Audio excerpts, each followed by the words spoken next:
Guys, I think I'm in love with wrestling again. It's this little company called AEW.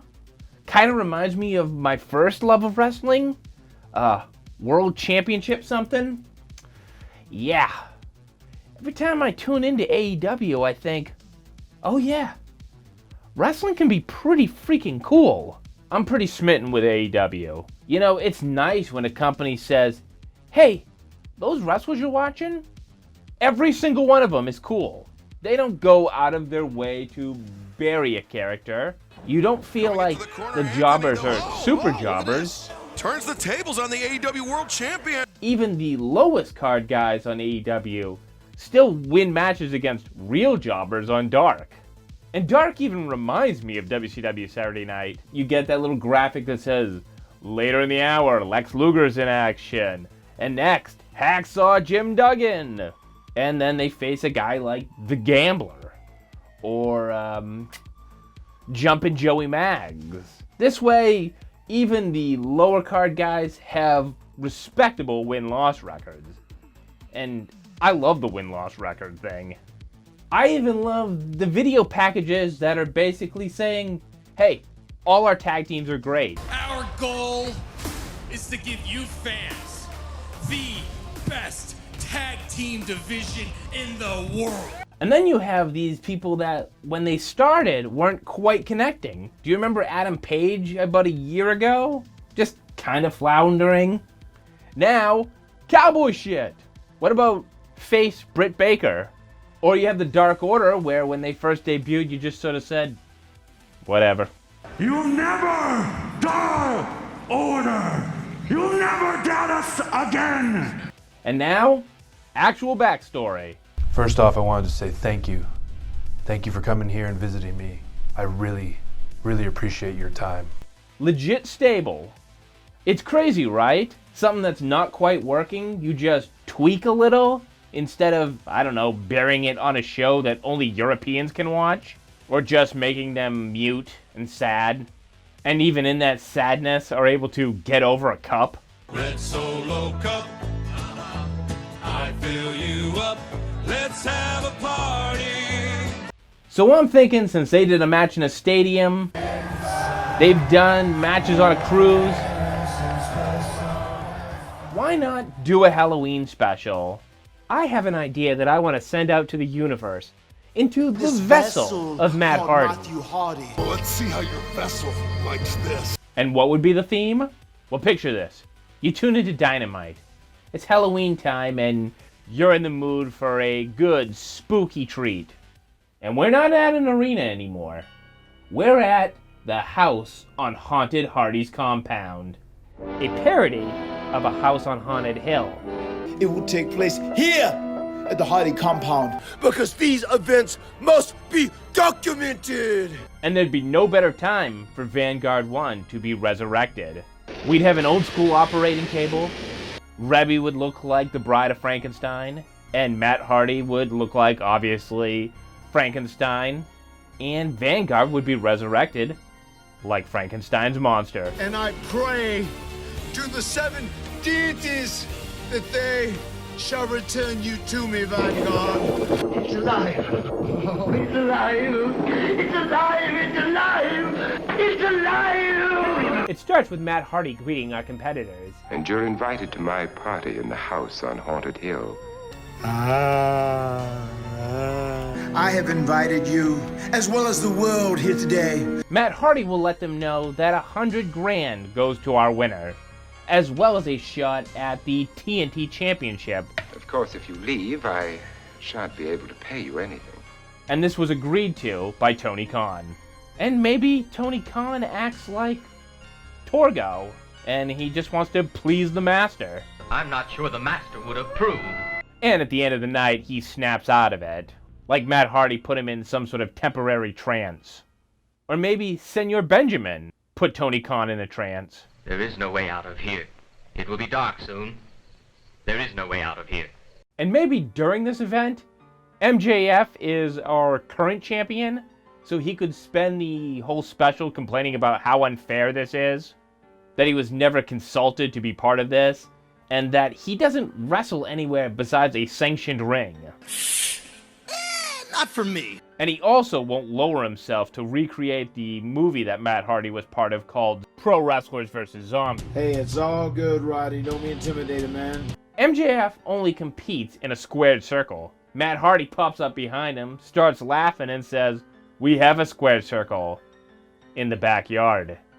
That's where guys like Sonny Kiss, the Gun Club, and some of our other people, like maybe Pineapple Pete, can show up. They'll all point and laugh at MJF. First, I'd let everyone know this was a pre-taped event, so then I could explain why the camera's always going to different competitors around the compound. Then each competitor would have a film crew and be mic'd up as they make their journey throughout the compound during the night. Think of it like Halloween Resurrection, where you're able to switch off to different feeds and figure out which wrestler you want to watch at that current moment. Or if you don't know your horror like Halloween Resurrection, think of it like the game Night Trap. We could even have Anna Jay, along with some of the other unused divas, create this karaoke scene.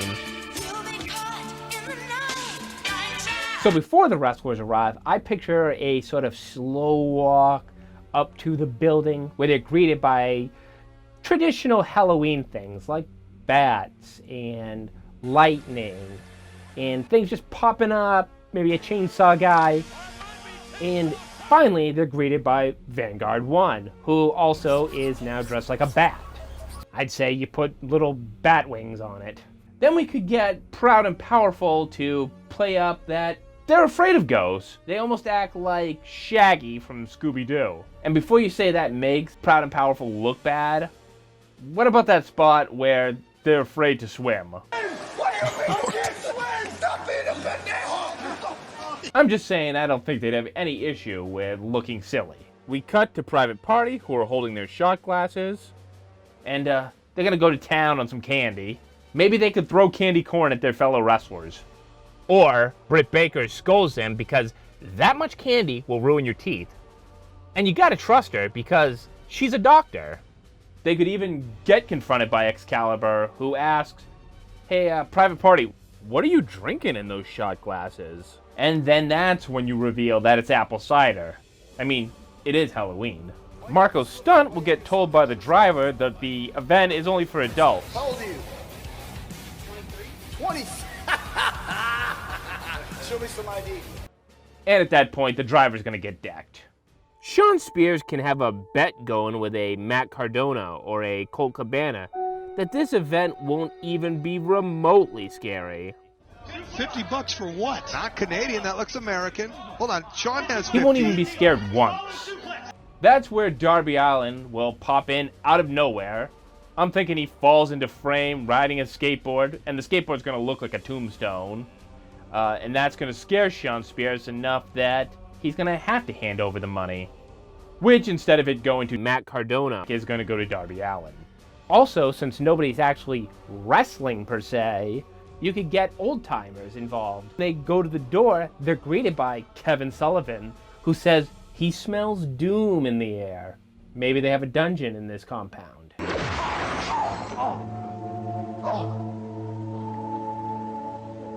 Where am I? While they're inside, Matt Hardy explains the rules. The caretakers will leave at midnight, locking us in here until they come back in the morning. Once the door is locked, there's no way out. There's no electricity, no phone, no one within miles, so no way to call for help. Tonight, there shall be twists and turns and unexpected surprises. And of course, AEW guys need to come in costume. Wrestlers have forever enjoyed Halloween costuming it up. Luchasaurus being in costume is already a funny thought. Same with the idea of seeing Jungle Boy show up looking normal. And we've already seen that the Young Bucks already have no problem cosplaying. And once he's finished explaining the rules, boom! Shockmaster breaks through the wall to scare everybody. It only scares one guy. Our special guest, Elijah Burke, who bolts out of the house, recreating that famous Ghost Hunters episode. This special could even have cameos from B-list stars. The Candyman, you could have Leprechaun, played again by Hornswoggle, and maybe Hornswoggle as Leprechaun can interact with Leprechaun from the Dungeon of Doom. And if you're gonna go that off the wall, maybe you should get a bunch of those knockoff horror villains who would wrestle for Memphis. Orange Cassidy and the Best Friends stumble upon a bunch of Universal monsters, and Orange Cassidy, he's too lazy to be afraid. He's not gonna run away. He's just gonna lightly walk away. But it will scare the Best Friends, who have to give each other a comfort hug. Peter Avalon and the librarian can find Matt Hardy's library. In that library, floating index cards and books, just like in the beginning of Ghostbusters. SCU will complain that this is the worst haunted mansion they've ever been to. At some point, a headless horseman's gonna have to chase Sammy Guevara. Run over him with the horse! Hangman Page knows how to make an entrance! Then Matt Hardy can say that before we compete, we must sit down, eat, drink. Matt's wife, Reby, will play a little piano for us.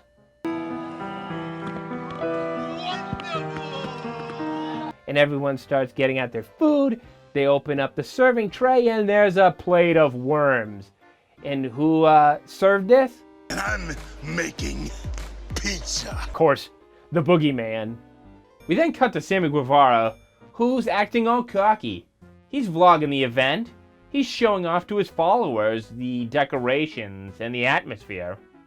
He even finds a goblet on the table and decides, whatever, takes a drink out of it, only to find out that's Gangrel's goblet, and we already know what's in Gangrel's goblet, which would lead to a nice epic spit take. And that blood, well, when it's spit up, it could land on Luther's shirt. You'll cut to Luther's face, and he'll look like he's gonna beat the crap out of you. But instead he's like, matches all the other blood on the shirt. Hager and Jericho have had enough of this event, and along with Floyd, go chasing Matt Hardy around the compound, doing this graveyard chase, but Matt Hardy is clearly toying with them. And since we know Jericho likes wearing a hat and tee-heeing, he's gonna have to be dressed like a warlock. Now I picture Matt Hardy saying, to keep this sporting, please allow me 10 minutes to go hide while you guys come find me. So let me indulge myself a little bit more here as I kind of fantasy booked some spots. MJF I could see acting like Scrappy Doo and hiding behind Wardlow.